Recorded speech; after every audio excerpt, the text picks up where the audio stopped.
Thank you. Okay.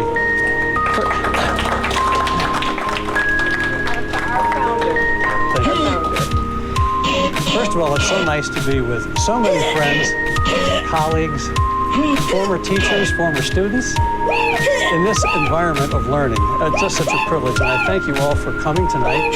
Especially thank you to Sandra for the wonderful work she does with the Shell Forum.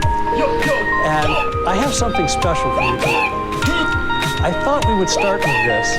This is mastique. And I don't see any faces of recognition. And I'm so pleased because that means I can tell you what this is. There is an island off the coast of Turkey, and its name is Chios. We'll understand why Chios is so important to us momentarily. But there's a tree that grows only on that island. And a resin from that tree is used to make this liqueur. It's called mastique. When I found out about this, I was in Greece for 3 weeks, and I just came back. When I found out about this, I got the last 2 bottles in Manhattan. I bought them both, and I brought them to you. And the reason this is important is that Chios is the island where Homer was born.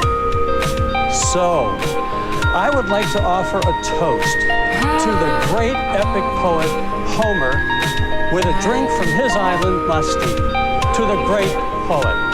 Hear, hear.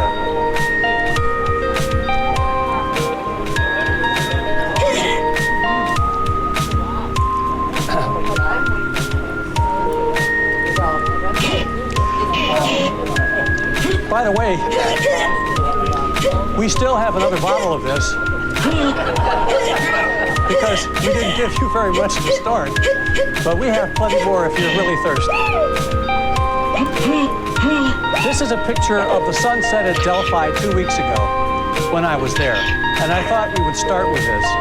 Just a nice environment for us. Let me give you a little background as to why I'm here in the first place, because it's a little bit unlikely. And perhaps that will put into context some of what you're going to see. As an undergraduate in college, I was a history major and loved this stuff. But then obviously when you undertake a job at medical school and all, you have to put this aside. But later in my life, maybe 20 years ago, Sandra, I don't know when the Schemmel Forum was founded, but we started talking, a group of us, and saying, let's get back into the great works of art. And the first that we tackled was Dante with Rebecca Beale. It was so successful. Immediately, we discovered the wonderful faculty that exists here, and some are already here. Dr. Stephen Whitaker is a mentor of mine, and so is Maury Myers. And both of them have taught at the Schemmel Forum, and I happened to take Stephen's course on the Odyssey. It was compelling. By the way, he taught himself ancient Greek, and he reads ancient Greek, and he can tell you things about Homer that no one else can. So that was such a wonderful experience that I decided that when I retired, I would really take this on. I needed a task, a job to take on, and so I made a commitment to Homer. And those of you who know a little bit about Homer, my wife will be so glad when these classes are over, I have to tell you.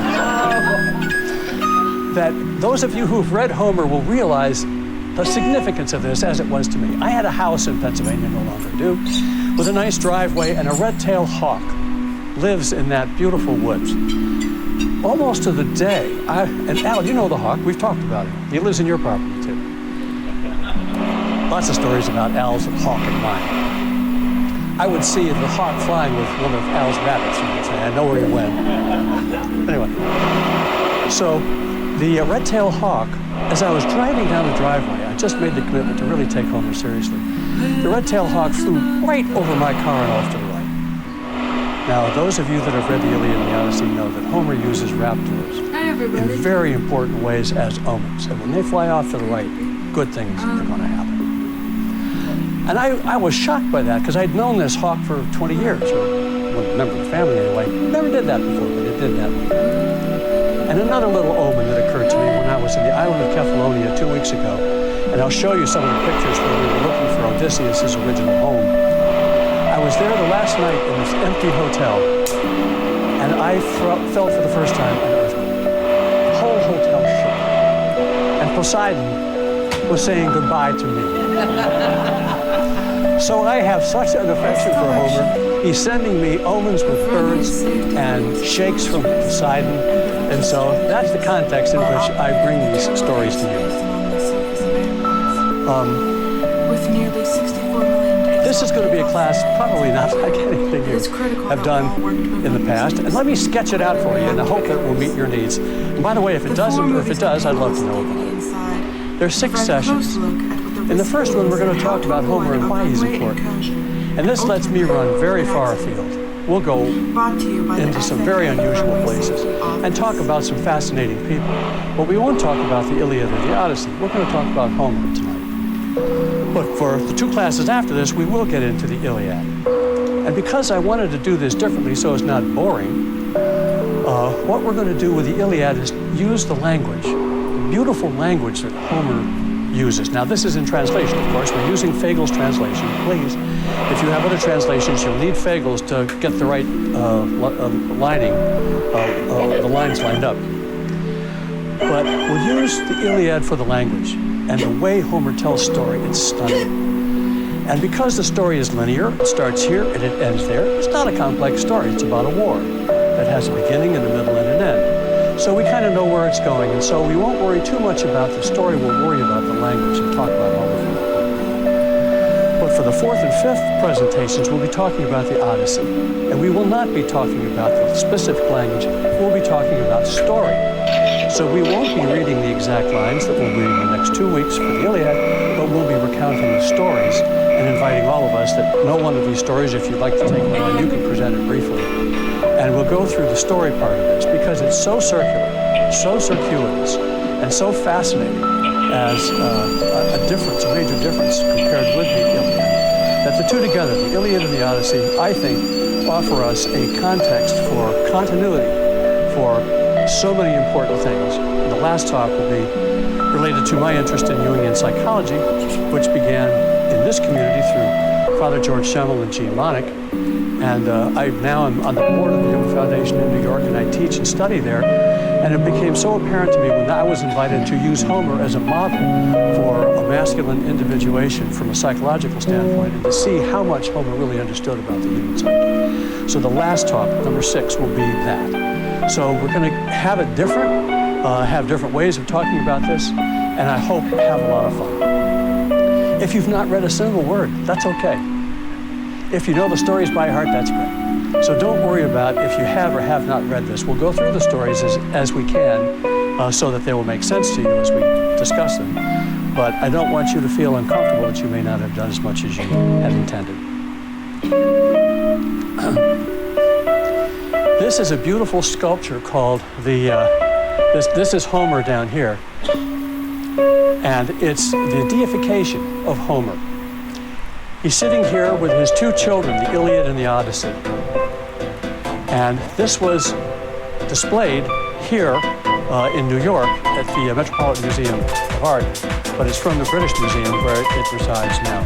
But I thought that Homer was seen as almost a god by the ancients, and this kind of beautiful sculpture was prepared for him in honor of him. This is the way the ancients thought about it, and I thought it would be appropriate. The apotheosis of Homer is what this is called, and it's very appropriate. Finley, who's a wonderful historian, has this sentence, and I believe it. The history of America begins in Western Europe. The history of Western Europe begins in Greece. The history of Greece begins with Homer. That's why Homer is so important to us. If you look at our history and how we see ourselves, go all the way back to Herodotus and Thucydides, up to the present, Homer is foundational for how the Greeks thought about themselves and their history. Now, that doesn't mean there weren't many other fascinating, wonderful writers at that time. But we'll discuss why Homer captured the West.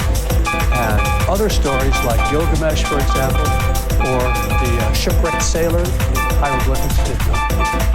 Homer taught us through the history of Greece, and because, and I agree with Finley, the history of Greece begins with Homer, that's where we're going to start. It's foundational for us in the West.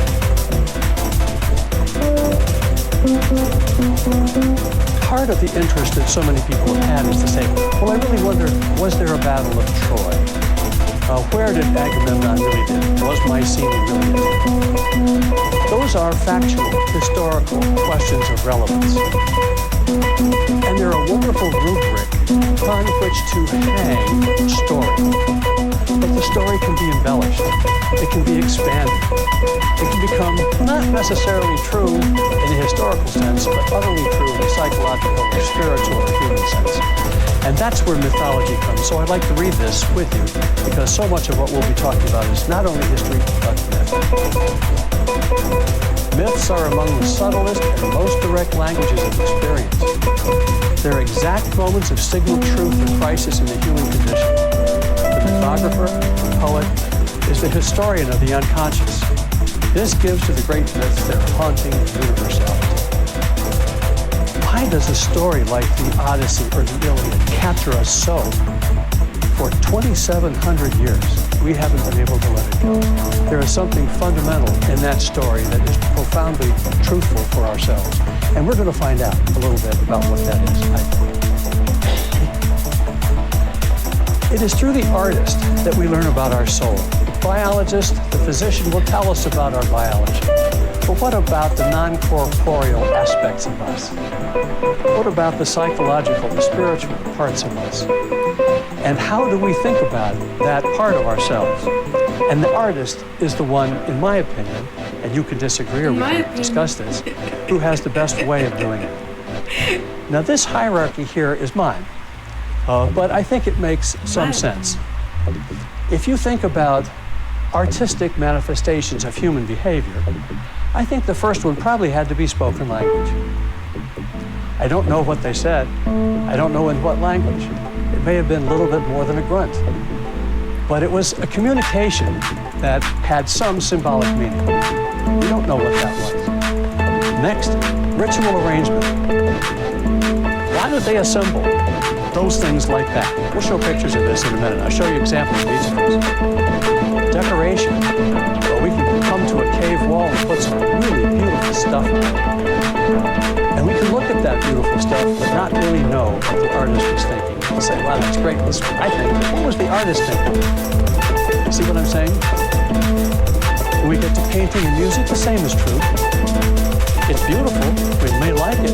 We may be able to reproduce it. But what did it mean to the man or woman who made it? We don't know that. Architecture. I'll show you a beautiful temple. It's 12,000 years old. It's magnificent, but what does it mean? What was it for? We can only conjecture. Written language. That's where the artist gets a hold of us. It's through written language that the artist can tell us exactly what she or he is thinking. What is the poetry that is being presented? What's the story? So it's through language that can be communicated, and that's written language. The emphasis here is written. And we'll talk about that. Where did that come from? Why is that important for our understanding of Homer? So at the beginning, at the end of this list, I have language. Language spoken, language written. That's where so much of the importance of the artistic understanding of the human soul, I believe, comes from. Has anybody ever seen this? This is so cool. This is called the Macapansgat Pebble. It sits in a tiny little enclave of the British Museum.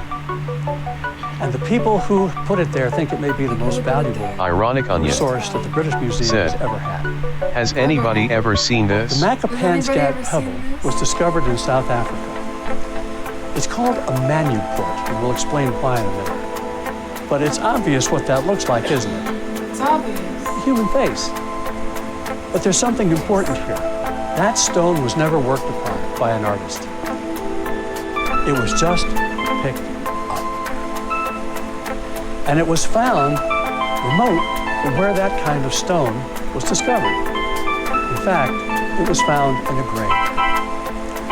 Would you like to see a picture of Sure. the person whose grave this was discovered? Australopithecus africanus, 3 million years ago.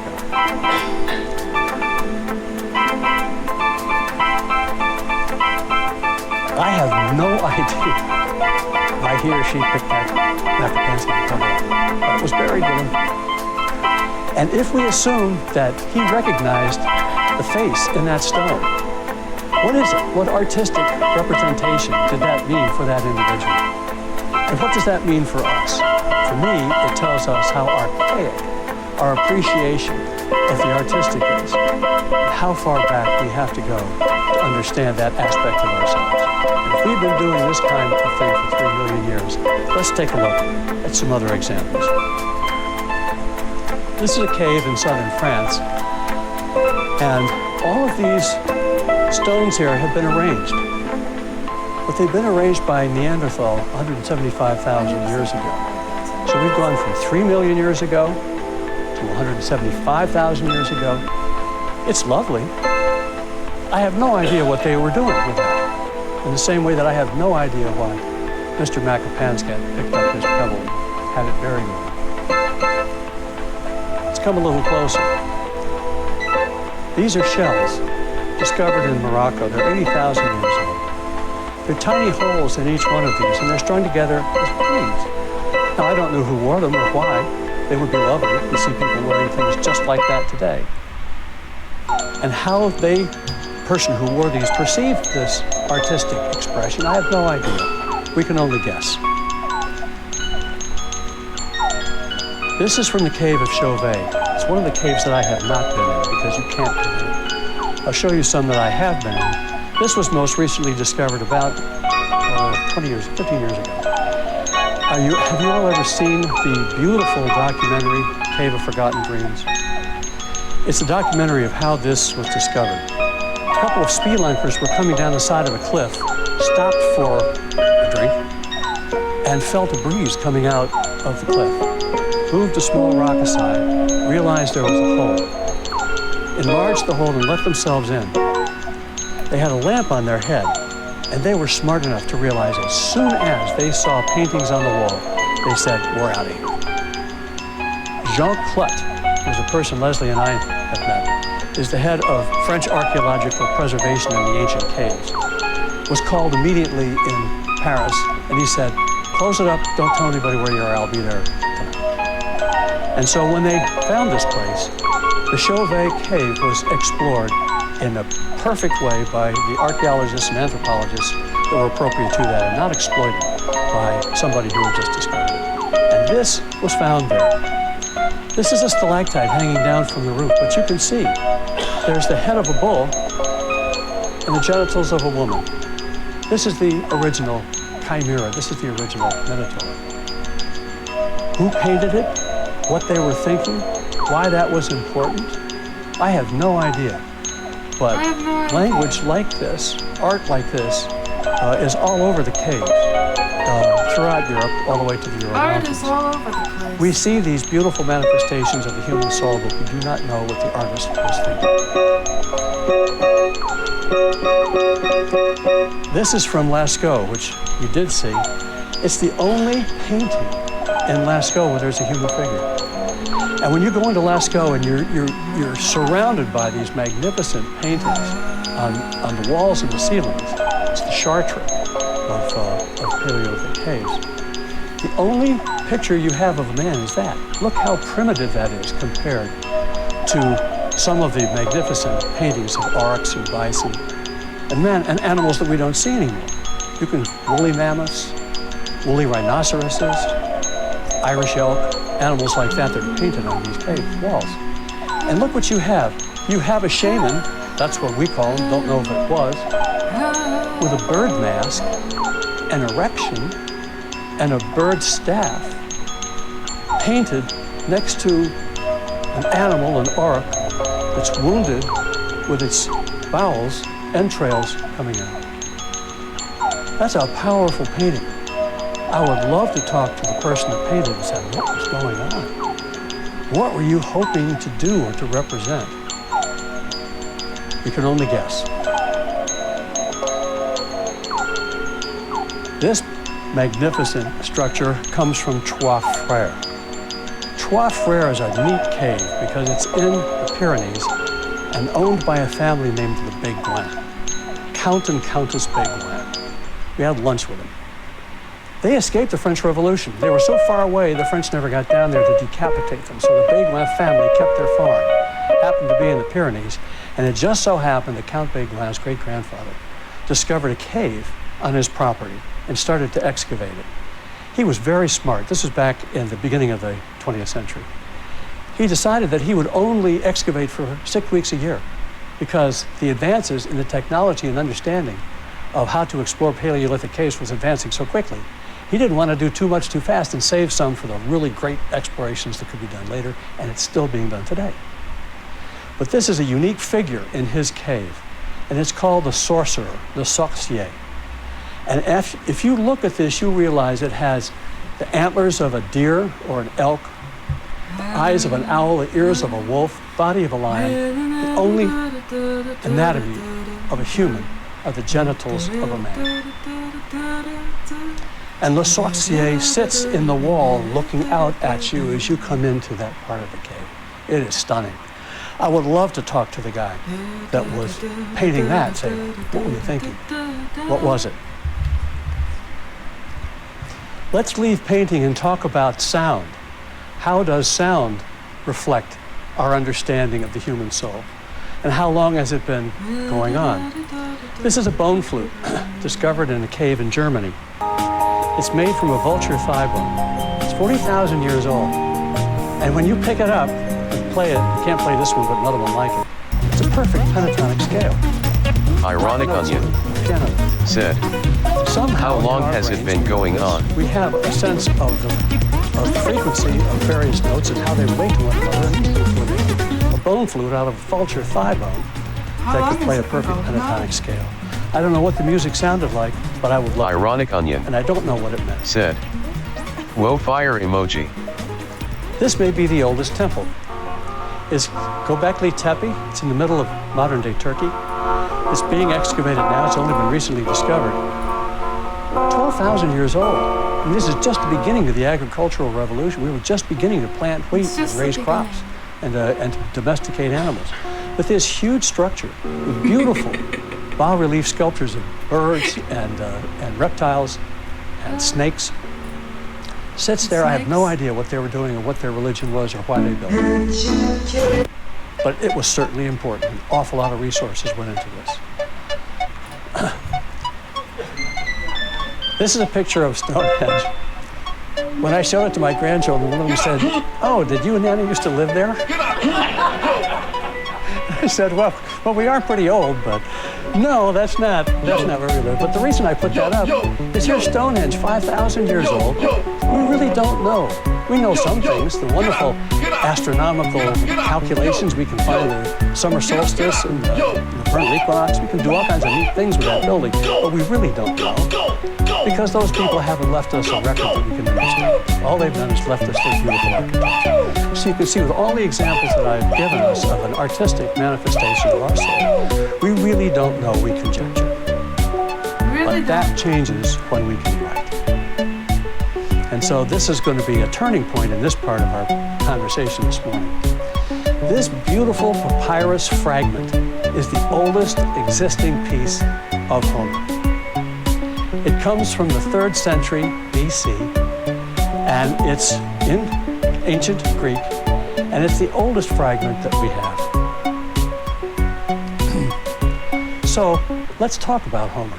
Life is full of special moments. Who was They can he? be as big as weddings or as small He was a as poet from taking off Chios. a We've already Band-Aid. toasted One of our that. special moments at Chios is an island is the off the opening of the new west San coast of Marcos Turkey, only Medical 7 Center miles. You in can North see County. the Turkish This mainland from state-of-the-art facility is And it's now just a little bit open and distant provides from Lesbos, world-class where care, Sappho so came you from. can So get the two back to great your special lyric moments as and, soon as possible. Awesome. the lyric Kaiser poets and the Permanente, epic for poets all that is came San from Diego, 2 islands, for very all close that is to the you. Turkish coast. Go to kp.org/San Marcos Open to learn more. Everybody I'll go there thought right he was now. terrific, and everybody wanted him.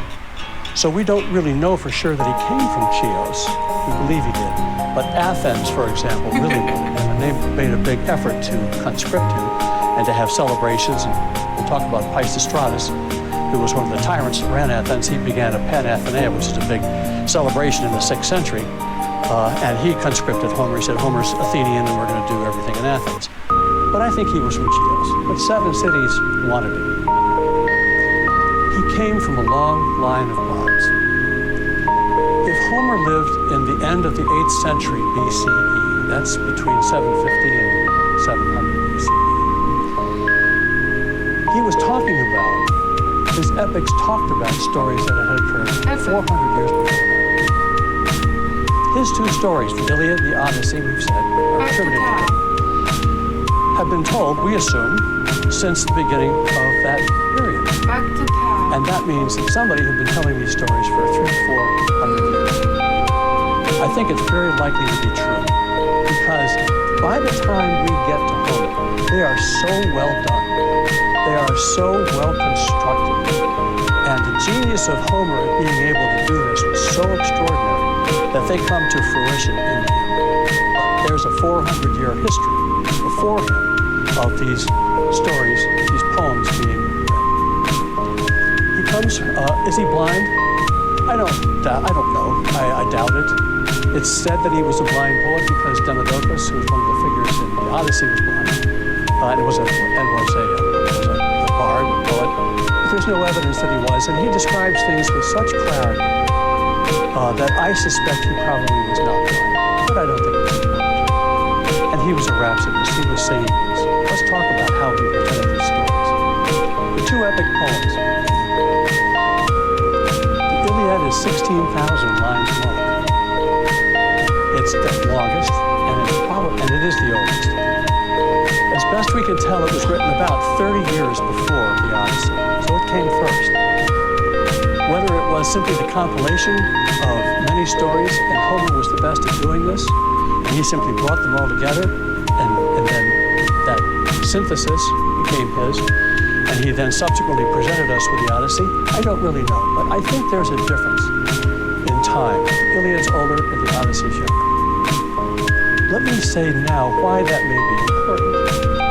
One of the things that struck me was how the 2 stories go together and how different they are. And if you agree with me that the Iliad talks about the first half of life, the development of one's abilities, and the Odyssey is about the second half of life, meaning of having developed those abilities. Those are 2 very different points of view. And I think that Homer knew that, did that. The Iliad is the older, the Odyssey is the newer, and I think they do provide us a balance. If we're thinking from psychological the first half, the second half of life, what's more about that? The Odyssey is 12,000 lines long. Now just think of the challenge that Homer would have. He comes into town, this is how he earned his living. Everybody would come into wherever they were, the theater. And they were expecting somebody to tell them a story that's 16,000 lines long. It's going to be sung. He's going to play on a lyre. And they already know the story. There's no secret. Everybody knew the stories. So how was he going to keep people spellbound? And it wasn't what he said, it was how he said it. And how he presents these stories is so uncanny. You'll see that as we start to go through them. The genius of Homer is to keep you on the edge of your seat, even though you know the outcome. There are many different characters especially in the Odyssey. If I mention somebody or a character that you're unfamiliar with, say, hey, give me more about that, because I don't want to confuse anybody. If we bounce back and forth a little bit, I'll apologize. But as many of you know, in the Odyssey, there's a creature called Polyphemus. He's a cyclops. Well, if you're going to sound like a cyclops, you have to sound pretty scary. And I assume Homer did. But when you have to sound like a 15-year-old girl who discovers Odysseus naked on the beach, you have to sound like a 15-year-old girl discovering a big man who's naked on the beach. And that's a different way of talking. So Homer has the challenge not only of presenting stories that people already knew, that are 16,000 lines long, singing them, but also presenting them in character. And I think he did.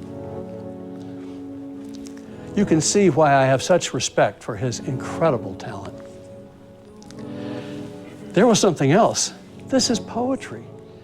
These aren't just stories that he's spinning. He's doing this in dactylic hexameter. Ba, ba, ba, ba, ba, ba, ba, ba, ba, ba, ba, ba, ba, ba, ba, and then a spondee. Ba, ba. It just so